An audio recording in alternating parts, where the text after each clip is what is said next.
everyone? It's the Boujee Oracle Goddess, and I'm going to be showing a video of how I actually clean my decks. So I actually have 2 decks here. I actually got 3, but here's one. This is another one. Some of the tools that I use are my sage. I actually have 3 different kinds. If you'd like to know those, then hit me up in the comments. Okay. All right, and then you'll need a lighter. Okay. And then I also have my Palo Santo. And then I also have different, what do you call this? Essential oils. Okay. All right. So the first thing I do is I take my decks and I just do a little bit here. And I just take and I hold my sage under my deck.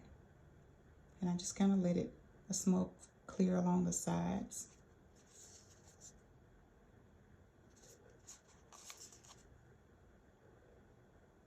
Okay. Let me light this one up a little bit more.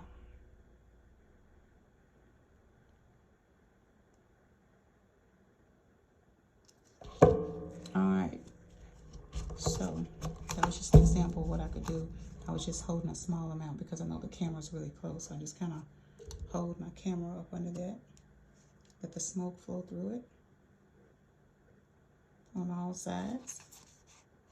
There's no real particular way that you hold it. You just want to make sure the smoke get to it. Now, if you really want to get fancy, and some people do, and I have before, you can clean so many at a time. You can just clean up under them. Let the smoke touch them. All cards. Right, you can do that. All right.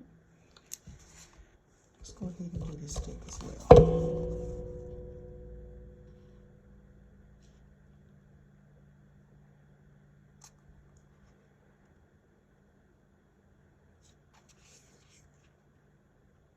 It's really good to clean off any energy of people who may have handled the decks before you purchase them, including people that may have packaged them, etc. Okay, then after I do that, then I take my Palo Santo and I light it up. We just gonna get it lit.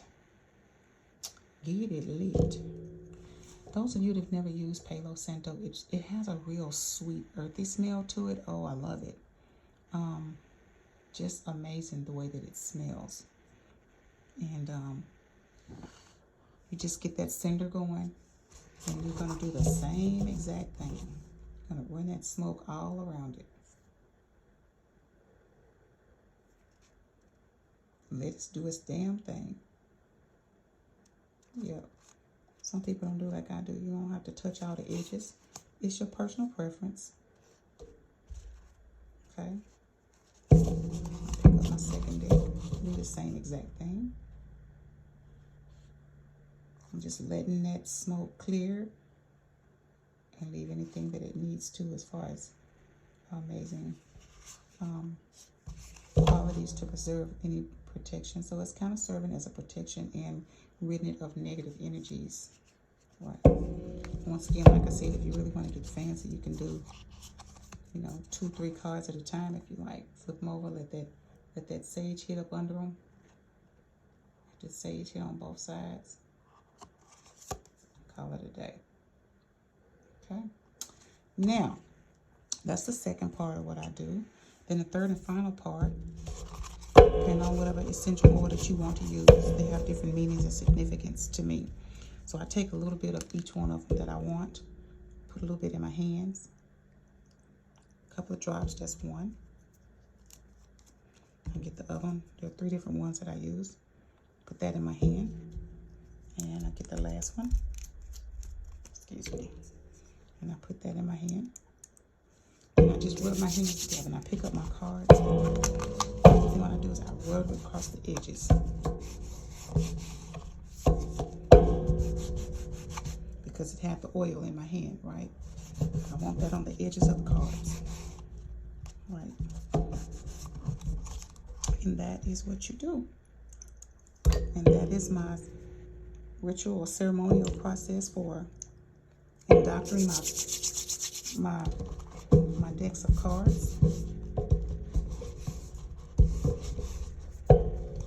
It doesn't need to be heavy, the oil, right? Just want it where it's on. You may be able to see it. See how you can see that?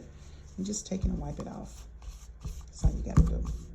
You don't want the oil to take the picture, the ink off. So that's all you have to do. And so that is all for my cards. They already know their intention and their job, or what they'll be doing is I work with them and they work with me. If you have any questions about how I clean my cards, by all means, please leave me a comment. Again, all you need is your sage. You need a lighter. And I use Palo Santo. And then you can use whatever essential oil that you'd like to use. Okay, I use 3 different ones, so it's just part of my process. Thank you so much for viewing my video. And if you like, please subscribe. Like my video. Have a wonderful day.